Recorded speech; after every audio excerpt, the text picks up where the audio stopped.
guys, welcome to Alice's Kitchen. Thank you so much to everyone who's subscribed to our channel, and if you haven't done so, please do so you don't miss out on any of our content. So today, I'm not baking. I know, right? Said. But I'm here to answer a few questions that I've received in my inbox in regards to the mixers that I use for baking. Please note, this is not a sponsored ad. I am not sponsored by any of these guys. I'm just here to give you my personal opinion. I'm just gonna talk about the two mixers that I've got. One being the handheld electric mixer. So I prefer this one because it is portable. I can store it anywhere. When I finish using it, I simply put it in the cupboard. It can fit anywhere. It is very light and easy to carry around. Number two, it is cheap. I paid 10 Australian dollars and this was 6 years ago and it's still going strong. And I use it almost every weekend when I'm baking. Number three, it's easy to clean. When I finish using it, it's just a matter of taking out the two beaters and then I just clean that and I just give the actual mixer just a wipe and that's it. It's ready to go. And also, I've got a little boy who loves baking with me. So when I'm baking, sometimes he comes and says, "Mommy, can I help?" So if I'm using the handheld mixer, it's easy, it's light, and he can actually hold and be helping me as we mix. But here's the downside. I love to bake in bulk. So when I've got lots of ingredients, it struggles. You can actually feel it in your hand when you're holding it, that it's struggling. This is because the speed only goes up to 5. When I'm using it, I literally have to stand here, holding the mixer, making sure it's mixing well. I can't leave it to do things on its own. I have to be standing there mixing until it reaches the consistency that I want, and then I can go away. Now moving on to the standing mixer, which is in the background, you can see it right behind me. This one, if I'm to be honest with you, I got it mainly because I wanted to make bread and bread rolls. So the plus side was I was tired of needing using my hand. I was getting muscles. So I thought this mixer would solve my problem, of which it did. But here's the thing, when I got it, I discovered that it has got a lot more functions than what I actually thought. When I'm using this mixer, for example, I don't have to be standing here waiting for it to finish. Why? Because it's got a timer.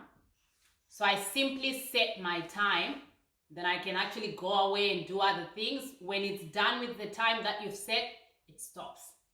And all you need to do is come back and move on to the next step. Also, it's got different speed limits. It goes up to 10. So you adjust according to the speed that you want to suit what you're doing. So if it says mix at slow speed, all you have to do is turn it to low speed.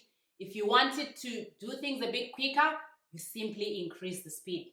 It's got so many functions. When I'm icing cakes, for example, I simply select the speed and the function that goes with that, and it also comes with lots of attachments for the different things. Be it whisking, be it kneading, be it just beating or mixing stuff, you name it, it comes with everything.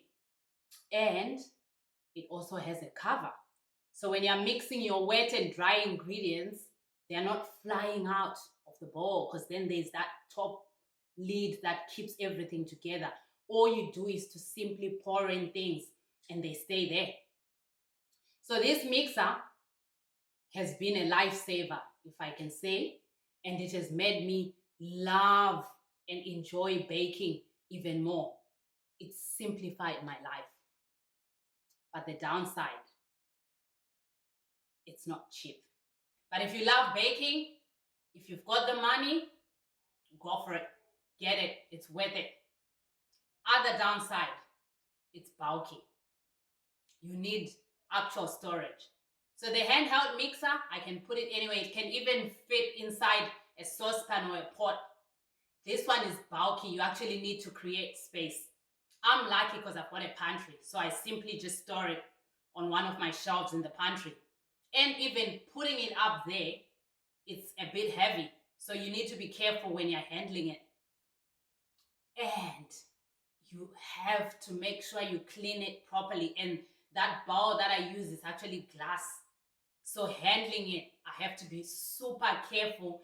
And all the nitty-gritty tiny gadgets, they have to be cleaned one by one after each use.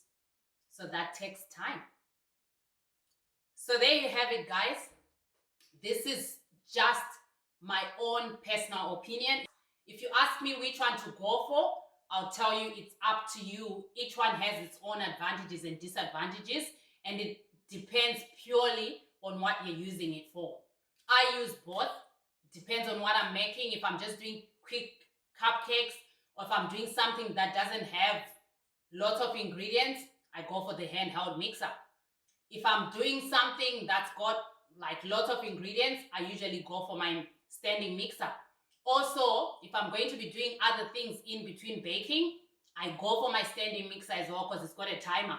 I can simply set my timer, go do other things, and I'll come back. I know it will stop when it's time for it to stop. So there you have it. If you've got any more questions, just leave them in the comment section and I'll be happy to answer.